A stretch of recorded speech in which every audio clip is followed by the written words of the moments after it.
Hello everyone, Ruby Ravel here, weird, erratic, and as twisted as many transistors, all tied up together in a neat bow of electrical shocks and spasmodicity. Yes, here we are today to talk about Mercury conjunct Uranus. Now, Venus has just separated from her conjunction with this most troublesome and intrusive of planets. And whilst that transit was ongoing, it was almost like Venus in Taurus was happily reclining in her wildflower meadow, under the bower of a beautiful old oak tree, casually munching on some nachos, hummus, olives and tapas on a picnic blanket, on a beautiful, perfect, resplendent spring day, listening to the sound of gentle bumblebees buzzing, titillating the flowers, and far-off blackbirds singing their sweet melodic rhapsodies, and then suddenly all of these crazy aliens and rebels come along and start fomenting her to riot and to do crazy things and to get up and shake things up and to do all these crazy actions based on frenzied political ideologies and personal truth expressed in radical action. And Venus in Taurus is sitting there, a bit affronted and put out on her picnic blanket, saying, you guys are weird and you're disrupting my pleasure, and if I do all those crazy things that you are demanding of me, if I choose truth and integrity and radical action over comfort and security, well, where will my wildflower meadow be then? It'll all be dug up and sent into upheaval. I won't be able to just relax and take things at my own pace because everything will be in riotous frenzy and disorder. All of these things you are encouraging me to do are the opposite of what I, Venus in Taurus, normally want and thrive upon. And this is the thing, is that even if there is a part of Venus in Taurus that might want change or see its necessity or feel this burning truth that has to express itself, ultimately she will always choose something that will continue the material security and stability of her life, that she wants things that she likes to stay as they are, whereas we know that if we pursue radical truth and if we choose integrity to our higher self over our basic needs, then our life can be thrown into chaos very quickly. All of those relationships and our work and our financial necessities can cave underneath us overnight if we decide that being truthful is more important than maintaining those things. So it's a very uncomfortable aspect, and for the most part Venus in Taurus is likely to sit it out and just try being harmonious without doing anything too crazy, even if she can't avoid a few jitters and spasms here and there. But Mercury conjunct Uranus is a different matter, because these two planets are friends. They have some basic kind of morphological resonance that is tying them together. If I keep mispronouncing things more so than usual today, it's because I have a bit of a cold, so please have pity on me. Mars is still in Cancer. You can still look at me and say, oh Ruby, she's just a baby, we need to look after her. Oh, poor baby. I don't know what that accent was, don't look too deeply into it. But anyway, Mercury conjunct Uranus. Here I am, my chatter being disrupted by Uranus. Have a basic friendliness, a basic morphological resonance with one another, in that Uranus is seen as being the higher octave of Mercury. If Mercury embodies the mundane lower mind that exists within us as functioning human beings that need to interact with a material world surrounding us, as well as a more nebulous feeling world within, Uranus is the cosmic mind, the higher mind, the mind that comes from the heavens and which speaks in a language of immutable higher ideals. And being both intellectual planets, that there is a sense that they both understand one another. They are both driven by curiosity and a hunger for ideas and exciting social interactions and experiences. However, even if Mercury and Uranus can be good pals, going out into those heavenly utopias and causing havoc together, arm in arm, and giggling manically the whole way, they still, neither of them really work very well in the even, measured, enduring pastoral meadows of Taurus, that likes sameness, that likes stability, that likes to keep things as they are, that doesn't like upheavals and dramas and tension and conflicts and anything that makes the smooth progression of the day suddenly jagged and rickety. It would much rather everything had a tranquil, even, reliable, regulated flow, much like the gentle music of a light-hearted stream passing merrily through an ancient oak wood. You know, when you look at birds in these woods on these days, just kind of flitting from branch to branch, maybe eating an insect here, maybe making love with someone there, that there's a certain relaxation there, and that's what all planets in Taurus generally want, that they want to keep things relaxed and smooth. They don't want to suddenly be filled with some kind of overriding passion or desire or anger or fury or any troublesome emotion that will turn this earthly paradise into a battleground of any kind. So yeah, Mercury may resonate with Uranus, but in Taurus, in terms of the conversations and the dialogues and the interactions he's having with other people, he's still going to be quite measured and regulated. You know, whereas when he's in his natal sign of Gemini, he just wants to talk about anything and everything so long as it's interesting and inspiring and curious. Mercury in Taurus is much more likely to play it safe. In speaking to anyone, it just wants to make sure that both parties are going to have a good time, that things will be gentle and amicable, and that there won't be unnecessary arguments or sources of tension or any disagreements that could take things into darker realms. And much of the time Mercury in Taurus achieves this through good old-fashioned avoidance. You know, if there's an elephant in the room, it doesn't matter how big, how glaring, how monolithic this elephant is, it's best just not to talk about it. You know, let's wait for other times to do that. Right now, you know, I'm quite happy just sitting on my picnic blanket and pretending that there is an elephant staring down at me, because maybe if I don't look at that elephant, it won't look back at me. The elephant is definitely looking at me, but that's something we'll confront later.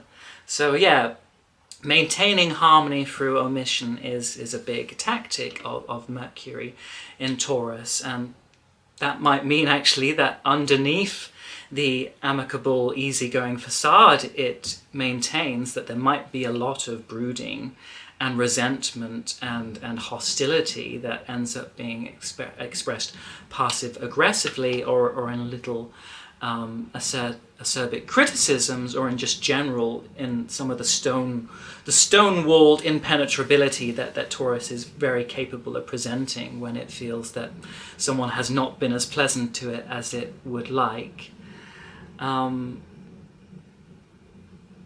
You know, it still feels it's easier just to avoid and circumnavigate certain subjects. And one of the other ways it can do this is just by keeping conversation on a light-hearted matter, instead of being deep, dark, and penetrating like it might do if it was in Scorpio or another sign. It's going to say, yeah, we'll just talk about everyday things. We'll talk about the weather. We'll talk about work.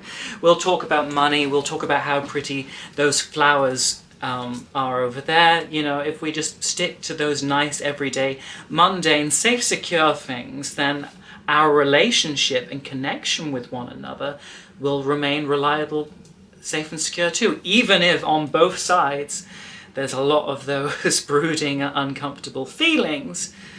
it still feels safer not to express them, to see those feelings as possessions that we have ourselves and which we'll just have to be mature and deal with in private instead of having to have awkward, uncomfortable conversations. But Uranus descends from the heavens like a wrathful angel and says, oh no you don't. Oh no you don't. You're not ignoring this elephant any longer. Do you know who this elephant is? This isn't just any elephant, this is Ganesh himself. Are you going to defy a god? You can't ignore the divine forever, because if you ignore an elephantine god, at some point it's going to crush you with the necessity of fated experiences and the full force of destiny. So Uranus definitely will not choose harmony over truth. He's going to say, if there's something within that is truthful to you that you need to express and get out there in the world, you cannot keep on circumnavigating it forever. It has to be brought into the open. It has to be expressed. And